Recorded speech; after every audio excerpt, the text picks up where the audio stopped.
تو میں نے سرکار سے یہ پوچھ لیا کہ سرکار ان کا سایہ تھا یا نہیں، تو سرکار نے بڑی سنجیدگی سے ایک بات فرمائی، ان کا سایہ تھا اور پھر ایک وقت آیا کہ ان کا سایہ نہیں تھا۔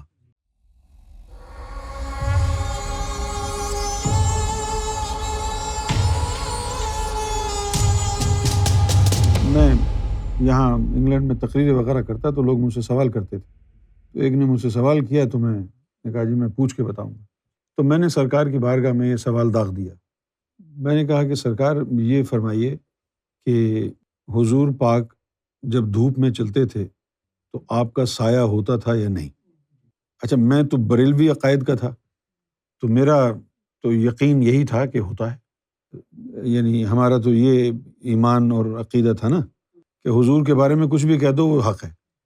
یہ مولویوں نے یہی کہا تھا، جو بھی حضور کے بارے میں کہا جائے تحقیق نہیں کرو، چپ کر کے مان لو، اگر محبت کا تقاضا یہ ہے۔ ہم نے کہا بالکل صحیح بات ہے یار، لیکن بات صحیح نہیں ہے۔ ایک حساب سے صحیح ہے کہ بھلے ہی وہ آپ کے ذہن میں آئے یا نہ آئے بات، ایسی کوئی حقیقت بتائی جائے تو اس وقت یہ کام آئے گی بات کہ جو بھی بتایا جا رہا ہے چپ کر کے مان لو۔ لیکن اگر کوئی جھوٹی کہانی بتا دے اور آپ چپ کر کے مان لیں تو پھر تو آپ کا نقصان ہو جائے گا۔ اچھا اب تو میرا عقیدہ یہ تھا، اہل سنت والجماعت کا یہی عقیدہ تھا کہ حضور کا سایہ نہیں تھا۔ اچھا حضور کا سایہ کیوں نہیں تھا، اس کے پیچھے کہانی کیا ہے؟ حضور کا سایہ بریلوی اس لیے تسلیم نہیں کرتے کہ وہ کہتے ہیں کہ حضور نور ہیں، اور نور کا مطلب ہے روشنی، سورج کی روشنی نور کی روشنی کے آر پار ہو جائے گی، سایہ نہیں پڑے گا۔ تو یہ ان کے کن ذہنی کا ایک نقطہ تھا کہ اگر ہم نے سایہ تسلیم کر لیا تو اس کا مطلب ہے کہ حضور کا جسم مبارک کثیف ہے اور اس میں سے سورج کی روشنی پاس نہیں ہو پائی، تب سایہ پڑ گیا۔ اگر نور کے بنے ہوئے ہوتے تو پھر روشنی کراس ہو جاتی اور سایہ نہیں پڑے گا۔ یہ تصور جو ہے ان کے ذہن میں لاحق تھا۔ تو میں نے سرکار سے یہ پوچھ لیا کہ سرکار ان کا سایہ تھا یا نہیں، تو سرکار نے بڑی سنجیدگی سے ایک بات فرمایا کہ سایہ ان کا نہیں تھا، آخر میں ان کا سایہ تھا اور پھر ایک وقت آیا کہ ان کا سایہ نہیں تھا۔ اب یہ بات جو ہے مزید پراسرار ہو گئی کہ کب تھا سایہ اور کب نہیں تھا۔ تو میں نے عرض کیا کہ سرکار کب سایہ تھا اور کب نہیں تھا؟ آپ نے ارشاد فرمایا کہ جب معراج شریف پر جا رہے تھے تو اس وقت تک حضور کا سایہ تھا۔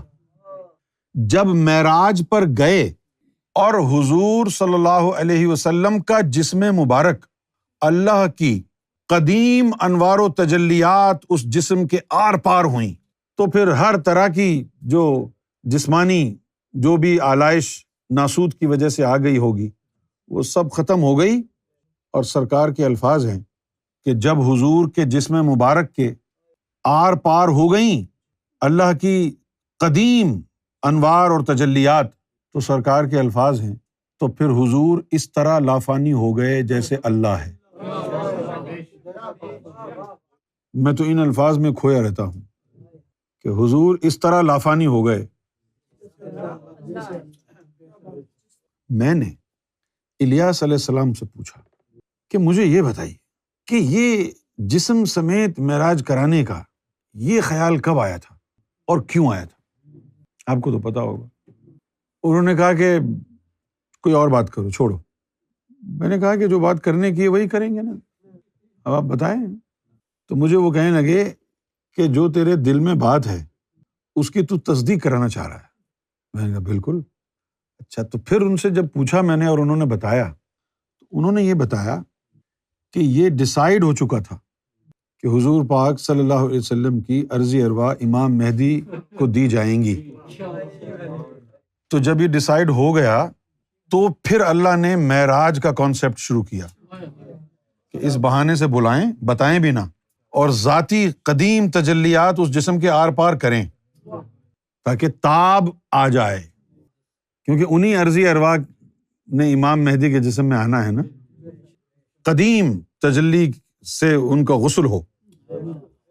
اس کے بعد جو پھر تشریف لائے ہیں نیچے تو پھر سایہ نہیں تھا، قدیم انوار و تجلیات جسم کے آر پار ہو گئیں، تو وہ جسم، وہ وجود اللہ کی طرح لافانی ہو گیا، اور وہ قدیم انوار و تجلیات جس ذات سے آتی ہیں جسہ توفیق الہی سے، اگر وہ صلاحیت کر جائے جس میں گوھر شاہی میں، تو پھر اس کی حیات کا عالم کیا ہوگا؟ اس کی حیات کا عالم کیا ہوگا؟ پھر ایسی ذات کے مزار کا تصور کرنے والا مرتد اور مشرک۔ قدیم تجلیات جسم کے پار ہو گئیں تو لافانی ہو گئے، اور جو تجلیاں جہاں سے نکلتی ہیں، اگر وہ وجود جس میں امام مہدی گوھر شاہی میں صلاحیت کر گیا ہے، تو پھر اس کی صحبت میں بیٹھنے والوں کا وہ حال ہوگا کہ وہ بھی لافانی ہو جائیں گے۔